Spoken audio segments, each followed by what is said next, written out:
Welcome to the web tutorial on the PSID's Transition into Adulthood supplement, comparing the original and ongoing studies. To begin, let's go over what you can expect to learn. This tutorial has 3 parts. We'll begin with an overview of the original and ongoing TAS, followed by a content comparison, and concluding with an explanation of the data files and structure. We will start with an overview of the 2 studies. PSID is the world's longest-running national household panel survey. Begun with a sample of 4,800 U.S. families in 1968, the PSID has continued to interview these same families and their descendants every year until 1997 and biennially since then. For the study's first 30 years, limited information was collected about children living in PSID families, even though these children were eventually recruited to become PSID respondents themselves.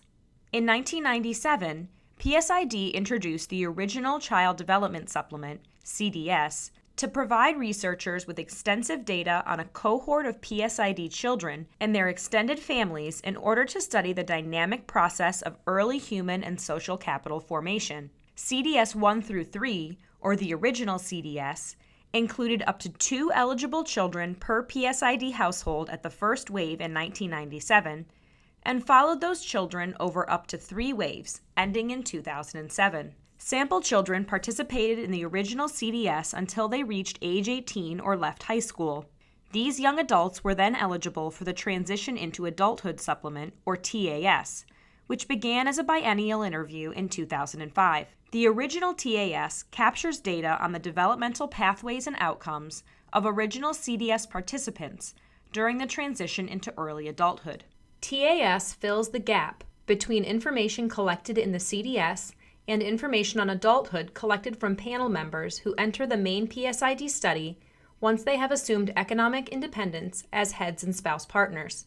The original TAS, following these CDS alumni, was collected biennially from 2005 to 2015. Please note that the term reference person has replaced the term head from the 2017 wave forward. By 2014, all eligible children in the original CDS study were adults. Beginning in 2014, the new ongoing CDS includes all eligible children in PSID households born since the original CDS study began in 1997. Beginning in 2017, all young adults aged 18 to 28 are eligible for the ongoing TAS, regardless of their participation in either the original or ongoing CDS studies. The original TAS began in 2005 and was collected biennially until 2015.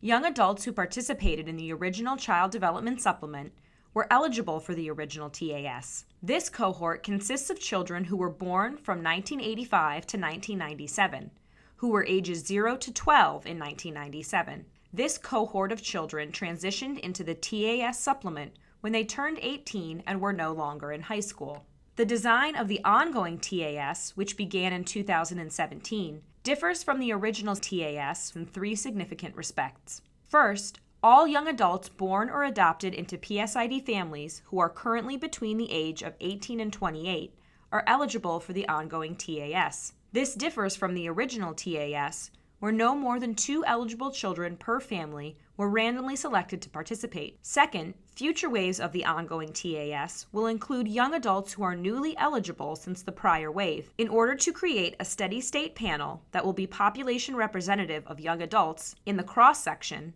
while also allowing for longitudinal analysis. By contrast, the original TAS was a cohort study and did not add any children born after 1997. Third, eligibility for the ongoing TAS is not conditional on having participated in the original or ongoing CDS. All young adults in the eligible age range are selected to participate in the ongoing TAS. By age, this means that the original TAS saw CDS children as they aged into and eventually out of the TAS sample. And while some original CDS children will continue to be eligible for the ongoing TAS, the sample has expanded to include young adults who were in the original CDS, the ongoing CDS, or neither. Together, the original and ongoing TAS fill the gap between the PSID, which starts with an individual's economic independence from their family unit, and the CDS, which ends in late adolescence, by collecting information specifically about young adulthood.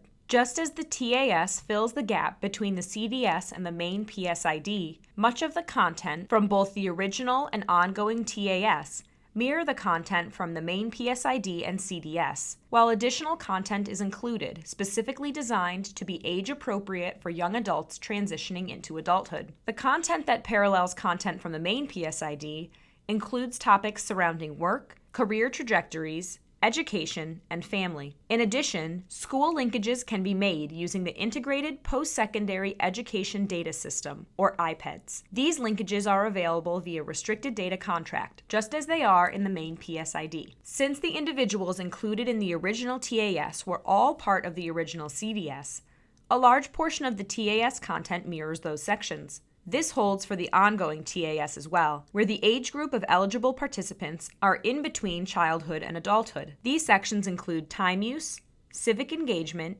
peer influence, health behaviors, mental health and well-being, relationships with parents and peers, and family pets.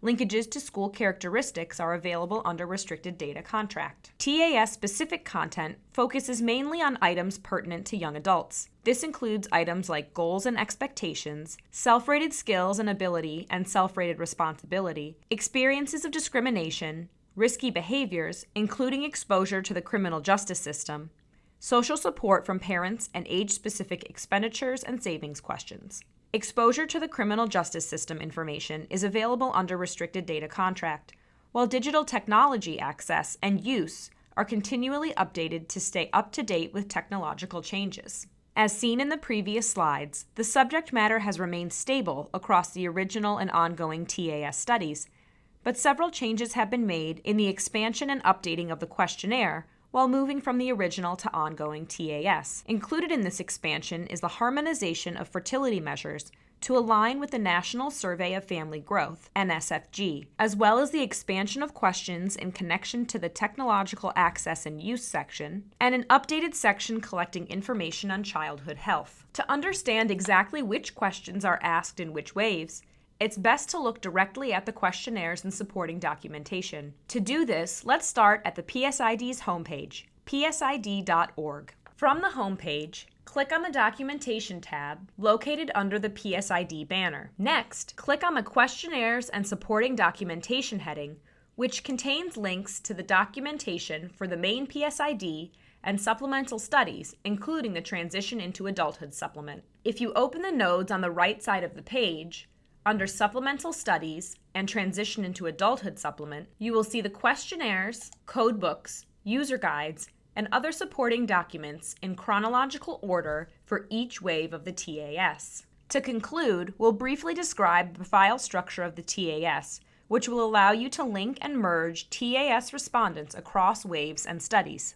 As previously mentioned, the TAS collects information on young adults if they are other family unit members in existing family units, or heads or reference persons or spouses or partners themselves, and they respond to the questionnaire on their own, not on behalf of their family unit.